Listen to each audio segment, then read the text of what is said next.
नमस्कार दोस्तों, मैं हूं दीपक पटेल। इंडियन पॉलिटी के इस एपिसोड में आपका स्वागत है।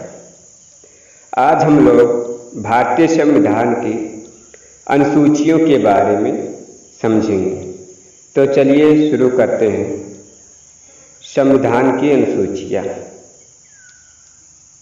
सबसे पहले भारतीय संविधान की अनुसूचियाँ से तात्पर्य है दोस्तों, संविधान में जब कोई पॉइंट्स 1, 2, 3 करके लिखा हुआ है, उनको अलग से अनुसूचियों में जगह दिया गया है। और संविधान जब बनकर तैयार हुआ था तो उससे हम लोग कहते हैं मूल संविधान।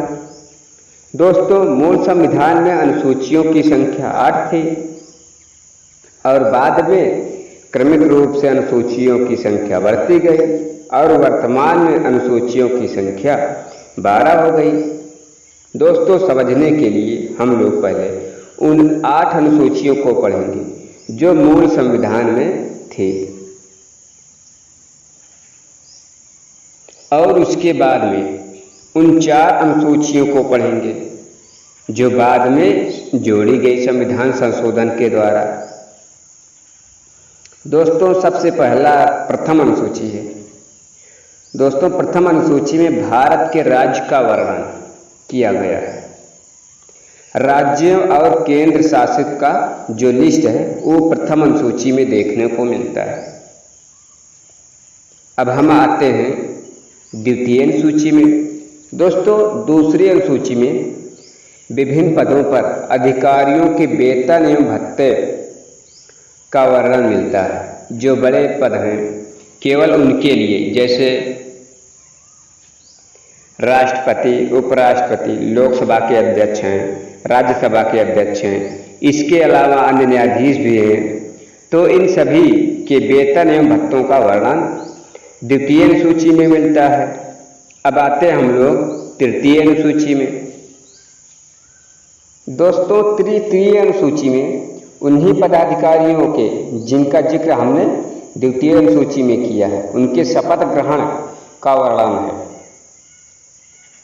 अब हम आते हैं अनुसूची 4 में।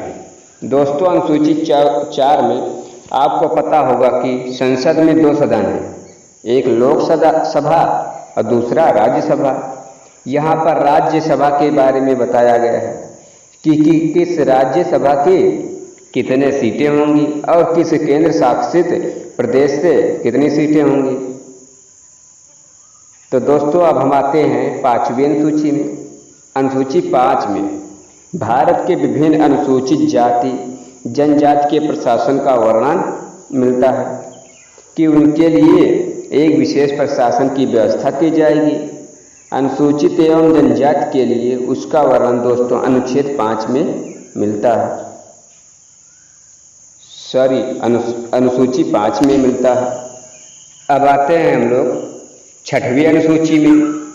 6वीं अनुसूची में दोस्तों केवल जनजाति के प्रशासन का वर्णन मिलता है, विशेष रूप से 4 राज्यों में, असम, मेघालय, त्रिपुरा और मिजोरम के विशेष जनजातियों के प्रशासन का वर्णन है।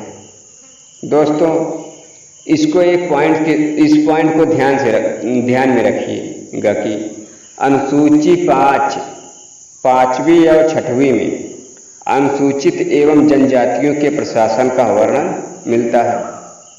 अब आते हैं हम लोग 7वीं अनुसूची में। दोस्तों, सूचियों का वर्णन 7वीं अनुसूची में मिलता है। अब ये क्या है दोस्तों, इसको देखते हैं। भारतीय संविधान में 3 प्रकार की सूचियाँ हैं। एक है संघ सूची, दूसरा है राज्य सूची और तीसरे समवर्ती सूची। अब संघ सूची क्या है इसको समझते हैं दोस्तों। संघ सूची वह सूची है जिसके अंतर्गत रखे गए विषयों के ऊपर कानून बनाने का अधिकार केंद्र सरकार यानी संघ सरकार को है। अब राज्य सूची क्या है इसको समझते हैं।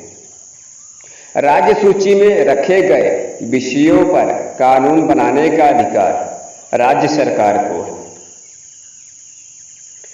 अब समवर्ती सूची क्या है इसको देखते हैं। दोस्तों, समवर्ती सूची पर रखे गए विषयों पर कानून बनाने का अधिकार राज्य एवं केंद्र दोनों को है, लेकिन दोस्तों दोनों के बीच यदि टकराव होता है तो केंद्र को अधिक प्राथमिकता मिलती है।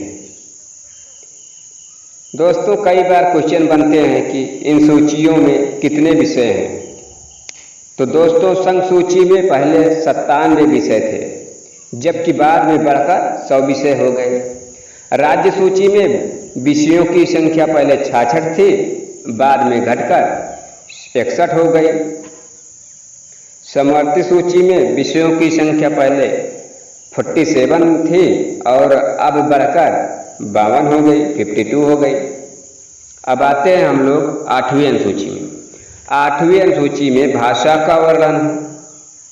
प्रारंभ में दोस्तों भारत में 14 भाषाओं को 8वीं अनुसूची में जगह दिया गया था, बाद में उनको बढ़ाकर 22 कर दिया गया,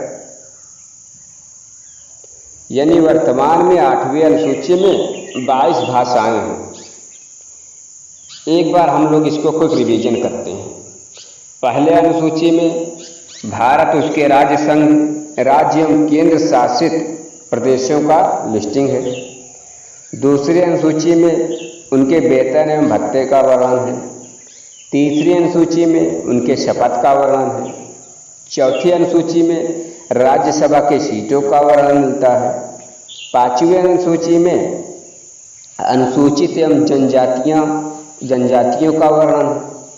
6वीं अनुसूची में जनजातीयों प्रदेशों का वर्णन है। 7वीं अनुसूची में इनमें विभिन्न प्रकार की सूची, संघ सूची, राज्य सूची, समवर्ती सूची। 8वीं अनुसूची में भाषा का वर्णन मिलता है।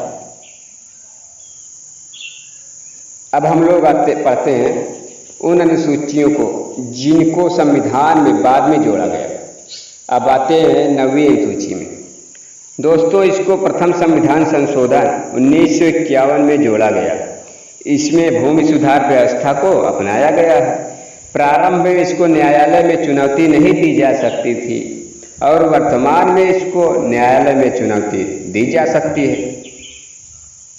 ठीक है दोस्तों, अब आते हैं हम लोग 10वीं अनुसूची में। दोस्तों, 10वीं अनुसूची को 92वें संविधान संशोधन 1985 में जोड़ा गया। इसमें दल बदल प्रावधान को अपनाया गया। ठीक है दोस्तों, अब आते हैं हम लोग 11वीं अनुसूची में। दोस्तों, 11वीं अनुसूची को 73वें संविधान संशोधन 1992-1993 में जोड़ा गया।